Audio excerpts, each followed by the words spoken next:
여러분은 결혼식장에 갈 때 어떻게 차려입고 갑니까? 우리는 결혼식장에 갈 때는 최대한 단정하게 차려입고 갑니다. 우리가 그렇게 이 보단장하고 가는 이유는 그 결혼식을 하는 그 귀한 사랑스러운 부부들을 어떻게 마음껏 축하해 주기 위해서이지요. 그래서 결혼식에 갈 때는 우리가 최대한 단정하게 이렇게 차려입고 갑니다. 예수님 시대에도 마찬가지였습니다. 결혼식에 참석할 때 사람들이 혼인 이 예복을 차려입고 그렇게 참석하곤 했습니다. 여러분, 오늘 본문 말씀에서 혼인 예복을 입지 않은 사람이 나오는데요. 혼인 잔치를 베풀던 왕이 혼인 예복을 입지 않은 그 사람을 딱 발견하고 나서 어떻게 하는가 하면 이 사람을 바깥 어두운 곳에 내쫓고 다시는 들어오지 못하게 해라 라고 합니다. 이러한 장면 보게 되면 왕의 처신이 좀 심해 보입니다. 아니, 혼인 예복을 입지 못하고 결혼식장에 참석했기로서니 아니 그렇게까지 이렇게 모질게 이 사람을 밖으로 내쫓고 다시는 들어오지 못하게 해야 되는가? 심지어 손과 발을 묶어서 이렇게 내쫓김 당하게 해야 되는가? 이렇게 우리가 생각할 수 있는데 언뜻 보기에는 왕의 처신이 좀 너무해 보입니다. 근데 이 부분을 잘 이해하기 위해서 우리가 본문의 배경 속으로 좀 들어가 봐야 되겠습니다. 자, 본문은 예수님의 천국 비유를 배경으로 하고 있어요. 어떤 왕이 아들의 결혼식을 준비합니다. 그는 결혼식을 준비하기 위해서 중요한 일을 하게 되는데요. 무엇인가 하면 결혼식에 참석할 수 있는 사람들을 미리 정합니다. 그리고 그 사람들에게 초대장을 다 보냅니다. 자, 시간이 지나서 드디어 결혼식 날이 됐어요. 그러자 왕은요, 종들을 그 사람들에게로 보냅니다. 얼마 전에 초대장을 미리 보냈던 그 사람들에게로 보내서 결혼식이 준비되었으니 와주십시오 라고 이렇게 종들을 시켜서 다 이렇게 왕이 초대합니다. 그 사람들을. 자, 그런데 여러분 보십시오. 왕이 이렇게 초대했으면 사람들이 막 이렇게 이미 다 준비하고 있다가 기쁜 마음으로 이렇게 달려올 줄 알았는데요. 다 거절했다라고 해요. 거절했다. 흔쾌히 따라 나서는 것이 아니라 다 거절하고 있어요. 이것을 알게 된 왕의 심정이 어땠겠습니까? 여러분이 한번 그 아들을 장가 보내는 아버지가 돼 보십시오. 결혼식 분위기는 뜨겁게 고조돼야지요. 그러기 위해서는 초대장을 보낸 사람들이 다 이렇게 참석해줘 가지고 이 결혼식을 어떻게 밝게 해줘야 되지 않습니까? 축하의 이러한 주고받는 대화가 넘쳐나고 웃음소리가 넘쳐나는 그런 귀한 자리로 만들어져야 되지 않습니까? 그런데 초대한 사람들이 오지 않기 때문에 결혼식 분위기는 떨어지게 되지요. 식어버리게 됩니다. 아버지의 심정이요, 굉장히 상하게 되지요. 마음 아프게 됩니다. 이 왕의 심정도 이와 같습니다. 왕이 아들을 이렇게 장가 보내기 위해서 결혼식을 베풀었는데 그러면 신하된 자라면 그 백성된 자라면 한 걸음에 달려와야지요. 그런데 지금 다 거절하고 있습니다. 한 사람도 찾아오지 않습니다.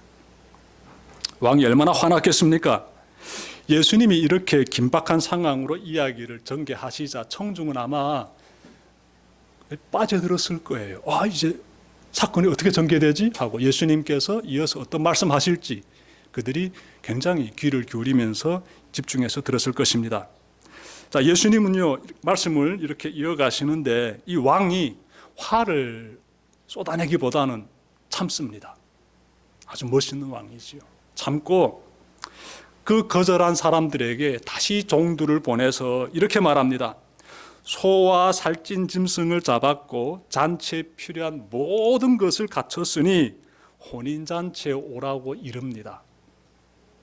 종들이요 다시 찾아가서 왕의 초청하는 그 귀한 마음을 다 전합니다. 왕이 귀한 음식 준비하고 모든 준비를 마쳤으니 어서 오십시오라고 종들이 전하는데 사람들이 반응 보니까요 정말 놀랍습니다. 어떤 사람은 나는 밭에 가서 일해야 되니 어렵다라고 하고, 어떤 사람은 나는 장사하러 가야 되니 어렵다라고 하고요. 또 어떤 사람들은 그 종들을 모욕하고 또 심지어 누군가는 종들을 죽입니다. 여러분, 이 왕이 이 소식을 들었을 때 어떤 생각을 가졌겠습니까? 이 결혼식을 베푼 이 날에는 왕이 기쁜 소식을 들으면서 한껏 정말 밝은 표정으로 기쁜 마음으로 가벼운 마음으로 이 좋은 날을 보내야 되는데 내가 보낸 종들이 지금 이렇게 모욕당하고 죽임까지 당했다라고 하니까 왕의 화가 터져 나오게 되지요. 그래서 왕이 화를 확 내게 되는데요. 분노합니다. 왕은 곧바로 군대를 보내요. 자신의 종들을 모욕하고 죽이기까지 한 그 살인자들을 진멸합니다. 진멸해요. 그리고 그들이 살고 있는 집들 다 불살라버립니다. 그 동네를 다 불살라버리게 합니다. 그 뒤에 왕은 종들에게 이렇게 지시합니다. 혼인잔치는 준비되었으나 청한 사람들은 합당하지 아니하니 내거리 길에 나가 만나는 대로 혼인잔치에 청하여 오라. 왕이 지시 내용 보니까 어떻습니까? 예전하고 다르지요? 예전에는 왕이 선택한 사람에게만 초대장이 날아갔습니다. 왕이 지금 다른 초대를 하고 있는데 누구나 다 오게 해라라는 거예요. 내거리로 나가서 많은 사람들이 오가는 그곳에 가가지고 악한 사람이든 선한 사람이든 모든 사람을 다 왕의 잔치로 초대해라라고 왕이 지시한 것이지요. 그래서 종들이 그대로 합니다. 그러자 이 왕이 마련한 이 결혼식장에 사람들로서 가득 차게 됩니다. 사람들로서. 드디어 왕이 예식장에 등장합니다. 여러분, 왕이 사람들을 둘러보다가 한 사람에게서 시선을 딱 멈춥니다. 그 사람이 누군가 하면 이 혼인 예식장에 예복을 입지 않고 온 사람이에요. 제가 설교 앞부분에서 제가 말씀드렸던 바로 그 사람. 왜 이 사람은 그 결혼식장에 이 예복을 입지 않고 왔는지 우리가 지금 찾아보고 있는데 이 사람이 지금 등장해요. 그 내거리에서 모든 사람들을 다 초대했을 때 그 사람들 중에서 예복 입지 않은 그 한 사람이 지금 여기서 등장합니다. 왕이 그 사람을 바라보면서 시선을 딱 멈춥니다. 그리고 다가가요. 이렇게 말합니다. 친구여, 왜 예복을 입지 않고 여기 들어왔느냐? 여러분, 결혼식에 참석할 때는 최대한 단정한 복장을 한다고 제가 말씀드렸지요. 유대인들도 그때 결혼식에 참석할 때는 특별한 복장을 입어야 됩니다. 그 복장을 가리켜 예복이라고 했댔어요. 이 사람은 지금 예복을 입지 않았는데 왕은 이 사람에게 어떻게 말하는가 봤더니 친구여라고 합니다. 다짜고짜 이 사람에게 너는 왜 예복을 입지 않고 참석했어? 라고 화내는 것이 아니라 친구여라고 합니다. 친구여. 세번역 성경에서는 이 사람아라고 번역하고 있는데 헬라어 이 원어를 보게 되면은요 친구여라고 되어 있습니다. 친구여. 그러니까 왕은 이 사람을 이렇게 귀하게 대해주는 거예요. 욱박 지르면서 이 사람에게 단칼에 그냥 징벌 내리는 것이 아닙니다. 친구여라고 부드럽게 이 사람을 부르면서 왜 예복을 입지 못했느냐고 지금 물어보는 것이지요. 아니 그러면 이 사람이 답변하면 됩니다. 제가 지금 저기 멀리로 지금 여행하는 나그네인데 그러다 보니까 나에게 지금 예복이 없습니다. 그래서 제가 이렇게 예복을 입지 못한 상태에서 이 왕의 잔치에 참석하게 되었습니다라고 이 자초지종 설명하면 되지. 아니면 아주 저는 가난한 사람이기 때문에 저는 예복을 살 형편이 못 되어서 저에겐 예복이 없습니다. 근데 이렇게 왕이 이렇게 잔치에 이렇게 사람들 다 초대한다고 하니 전 예복이 없어서 이렇게 입지 못하고 왔습니다라고 또 설명하면 되지요. 자신이 예복을 입지 못한 그 이유에 대해서 왕에게 아뢰면 되지요.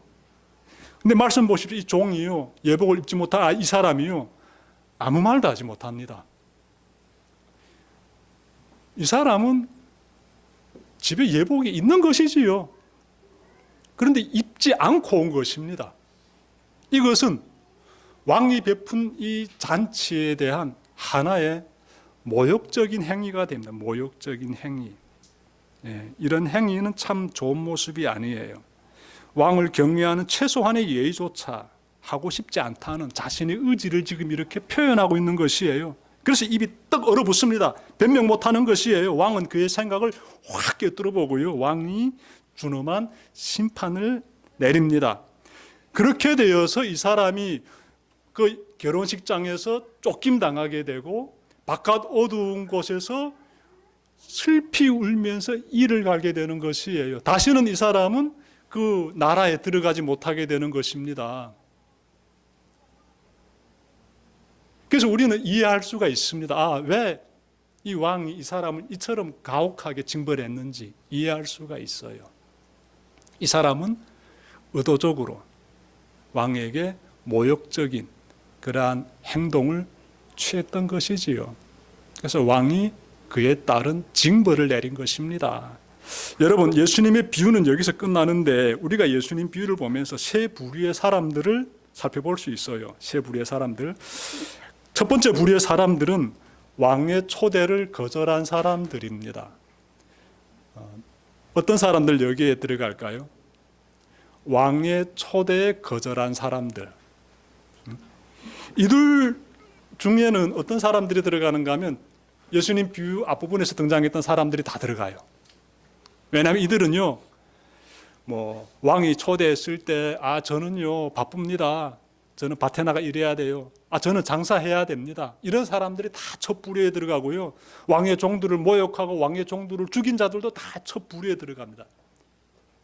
이 사람들은 이스라엘 민족을 가리켜요. 우선은 이들은 이스라엘 민족을 가리킨다라는 것입니다. 왜냐하면 하나님께서 이스라엘 민족을 당신의 도구로 선택하셨잖아요. 구약 성경 보게 되면 잘 나와 있습니다.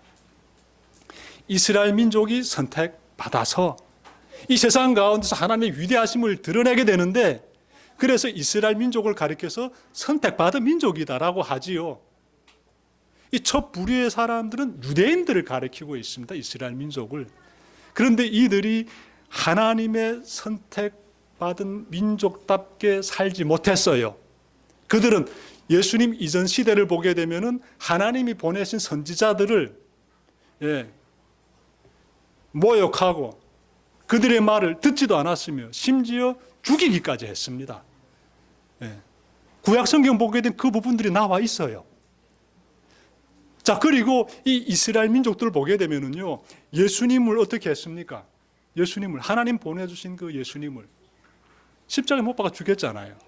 또 그들은 예수 그리스도의 복음을 전하는 교회를 어떻게 했습니까? 교회를 박해하는데 앞장서지 않았습니까? 그래서 첫 부류에 들어가는 사람들, 왕의 초대를 거절한 이 사람들은요, 우선은 이스라엘 민족을 가리키고 있고요, 다음으로 이들은 이 세상에서 살아가는 사람들 중에서 복음을 거절하고 복음을 박해하는 자들이 이 부류에 들어갑니다. 북한을 놓고 본다라게 되면, 북한은 지금도 예수 그리스도의 복음을 전하게 되면은 가차없이 붙잡혀가지고 쥐도 새도 모르게 그냥 사라져 버리지요. 제가 듣기로는 북한에서 하나님을 믿는다라게 되면은 비공개 처형한다고 합니다. 지금 북한에서 일어나고 있는 현실이지요. 이 지구촌 보게 되면은 예수님을 믿는 것 때문에 박해받고 있는 사람들, 피 흘리고 있는 사람들, 지금도 지구촌에 있지요. 그래서 왕의 초대를 거절한 사람들은 지금도 이 땅 가운데 있다. 유대인들에게만 국한된 것이 아니라 지금도 복음을 거절하고 복음을 박해하는 자들이 다 여기에 속한 것이 됩니다. 잘 좀 기억하시길 바라요. 자, 그리고 두 번째 부류에 들어가는 사람들은요, 어떤 사람들인가 하면 예복을 입은 사람들이에요. 예복을 입은 사람들. 왕의 잔치에 참석하고자 예복을 입고 온 사람들, 여러분 그래 보십시오. 예복을 입고 온 사람. 이 사람들은 정말 이 내거리에서 그냥 오가고 있는 다양한 여러 민족 사람들이지요. 이스라엘 민족만 아니지요. 온 세상 사람들을 가리키지요. 그런데 그들이 왕이 초대한 그 잔치, 그 자리에 들어갈 때 예복을 딱 입고 들어갑니다. 예복을 입고 들어간 사람들, 이 사람들이 예수님의 비유에서 우리가 찾아보게 되는 두 번째 부류에 속하는 사람들이지요. 여러분, 그들이 입고 있는 예복의 의미를 좀 우리가 살펴봐야 되는데요. 그 예복이 어떤 의미가 있을까? 계시록 19장 8절 보시면 그에게 빛나고 깨끗한 세마포 옷을 입도록 허락하셨으니 이 세마포 옷은 성도들의 옳은 행실이로다, 이렇게 말씀하고 있습니다. 요한계시록 잘 아시지요? 요한계시록은 제가 전에 한 2년 전인가 3년 전인가 요한계시록 강의를 해드려가지고 여러분들이 그 요한계시록 말씀 어느 정도 이렇게 좀 친숙하게 다가올 것이다 생각이 듭니다. 요한계시록 19장에서 나오는 이 말씀은요, 거의 이 시대를 향해서 강하게 선포되는 하나님의 우렁찬 말씀이에요. 이 속에 굉장한 복음이 담겨졌기 때문에 그래요. 우리가 천국에 들어가기 위해서 뭘 해야 되는지 말씀하고 있습니다. 예수님께서 청중에게 말씀하신 이 천국에 대한 이 비유, 여기에서 결혼식장이 펼쳐지게 되고 예복 입은 사람들이 등장하지요. 그 예복 입은 사람들이 천국에서 하나님과 함께하는 거예요. 왕의 잔치에 함께 참석해가지고 즐거움을 누리게 됩니다. 그럼 그 예복이 무엇이냐? 요한계시록 19장 8절에서는 예복은 내가 이 땅에서 살아가는 동안 어떻게 살았는지를 담고 있다라고 해요. 예복은 즉 나의 삶을 표시하고 있다라고 해요. 여러분 지금 어떤 삶을 살고 있습니까? 여기 보십시오. 그 예복은 빛나고 깨끗한 이 세마포 옷은 성도들의 옳은 행실이다라고 하지 않습니까? 행실, 내 삶을 의미하고 있어요. 예수 믿는 사람답게 반듯하게 믿음의 삶을 살게 되면 그 사람은 빛나고 그리고 깨끗한 세마포 옷을 입었다라고 말씀하고 있고요. 이들이 하나님과 함께하는 것입니다. 여러분들 이런 옷을 입고 있습니까? 나의 영혼에 이 귀하고 빛나고 아름답고 깨끗한 이 성도의 행실을 가리키는 이 옷을, 이 예복을 지금 입고 있습니까? 전 우리 모두가 그 옷을 꼭 입으시길 바랍니다. 혹시 우리 중에 아직까지 그 빛나고 깨끗한 이 아름답고 성스러운 이 세마포 옷, 이 예복이 아직까지 없다면은요, 이제라도 속히 이 예복을 얻으시길 바랍니다. 어떻게 하면 얻을까요? 이 예복을 어떻게 하면 내가 얻고 저 나라에 들어갈 수 있을까요? 여러분, 억만금을 주면 살 수 있을까요? 아니 그 몇 억 정도는 아니란데요. 뭐 아파트 한 채 돈 10억 드나요? 20억 드나요? 그 정도 돈 들이게 되면 그 예복 구할 수 있을까요? 어림도 없습니다. 택도 없습니다. 온 세상을 다 주고도 그 예복 못 삽니다. 못 사요. 그만큼 귀한 가치가 있어요. 왜냐하면 예수 그리스도의 보혈을 의미하고 있어요. 그리스도의 희생을 의미하고 있습니다. 그분의 희생을 우리가 어떻게 이 세상에 잡다한 그런 가치를 가지고 매길 수 있겠습니까? 우리가 그 예복을 내가 어떤 노력으로서 돈을 벌어가지고 산다라게 되면 결단코 살 수 없습니다. 그럼 난 그 천국에 어떻게 들어가요? 난 그 예복 있어야 들어가는데, 예복 얻게 되면 난 저 예복 입지 못하고 참석한 사람처럼 저렇게 진멸당할 텐데 어떻게 해야 될까? 그래서 이 말씀 잘 봐야 돼요. 로마서 3장 23절과 24절 보십시오. 모든 사람이 죄를 범하였습니다. 그래서 사람은 하나님의 영광에 못 미치는 처지에 놓여 있습니다.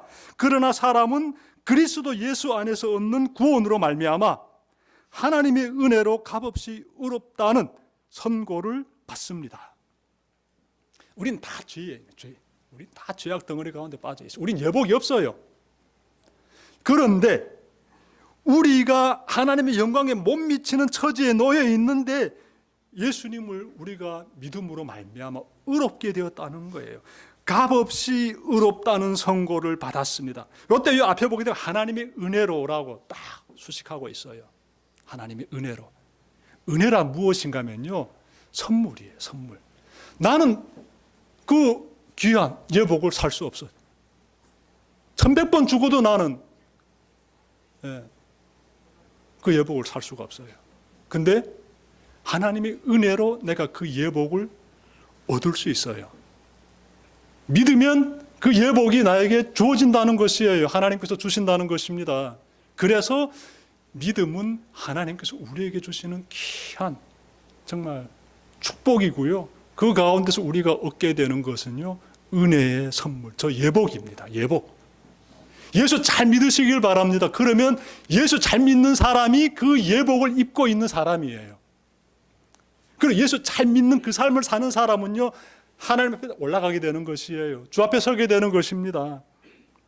의의 예복, 믿음의 예복, 은혜의 예복을 항상 입고 하나님을 바라보는 여러분들 꼭 되시길 바랍니다. 자, 세 번째 부류에 속하는 사람들이 있습니다.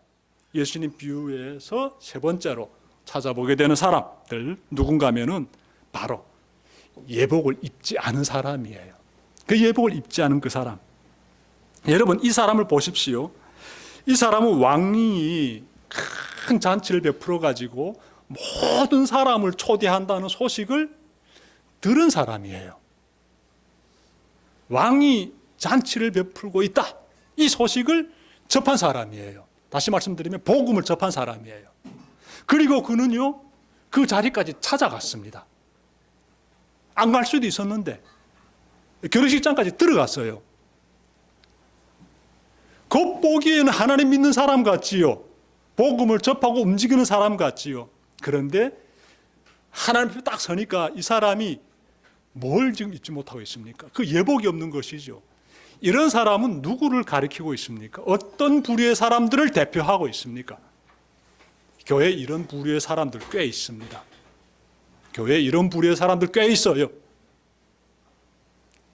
겉으로는 예수 믿는다면서 교회 다니는데 하나님 앞에 딱 서게 되면 예복이 없는 거예요. 겉보기에는 신앙인인데, 예수 믿는 사람이고 그리스도인인데, 내면에 들어가서 이 사람이 살아가고 있는 모든 삶의 자리 보니까 올바른 행실이 없는 것이에요. 예복이 없는 거예요. 이런 부류의 사람들을 꽤 있어요. 꽤 있어요. 여러분, 우리가 좀 더 찾아봐야 되는 것 있는데요. 이 왕이 친구여 예복을 왜 입지 않았느냐라고 물었을 때 이 사람이 한마디도 말하지 못하지 않았어요. 그냥 입이 떡 굳어버렸지요. 그때 우리가 뭘 느끼게 되는가 하면, 우리가 이 세상 법정에서는 세상 법정에서는 자신의 잘못을 이런저런 변명으로써 덮을 수 있습니다. 세상 법정에서는 내 입에서 이런저런 변명들이 나올 수 있어요. 세상에서는 충분히 가능합니다. 하지만 하나님 앞에 서게 되면은요, 한마디도 할 수 없습니다. 세상에서 내 예수님 잘 믿는데요, 괜찮습니다. 마음껏 그러십시오. 하나님 앞에 딱 서게 되면은요, 넌 내 예복 안 입었어 라고 하나님이 말씀하실 때, 저 예복 입었는데요, 저는 어떻게 했는데요, 한마디도 말 못하게 되지요. 그냥 입이 들어붙게 됩니다. 입이 들어붙게 돼요. 하나님의 법정이 얼마나 정확하고 얼마나 진리가 넘치고 정의가 시퍼렇게 살아있는지를 여러분들이 오늘 이 말씀을 보면서 꼭 기억하시길 바라요. 하나님의 법정을 우리가 좀 알아야 된다는 것이 되겠습니다. 그 하나님의 정의 앞에서는요, 올바른 행실의 삶을 산 사람들과 그렇지 못한 사람들이 그냥 쫙 갈라지게 돼요. 전 대성의 교우들이 다 여기에 통과되기를 바랍니다. 다 선한 사람의 그 예복을 입고 주 앞에 다 설 수 있기를 바랍니다. 부디 더럽고 부끄러운 죄의 옷이 아닌 예수 그리스도의 그 보혈로 주어진 의의 예복, 믿음의 예복, 은혜의 예복을 꼭 입고 예수님을 믿는 그리스도인답게 지금의 이 삶을 변함없이 앞으로도 이어가는 여러분들 다 되시기를 주님의 이름으로 축원합니다. 기도드립시다.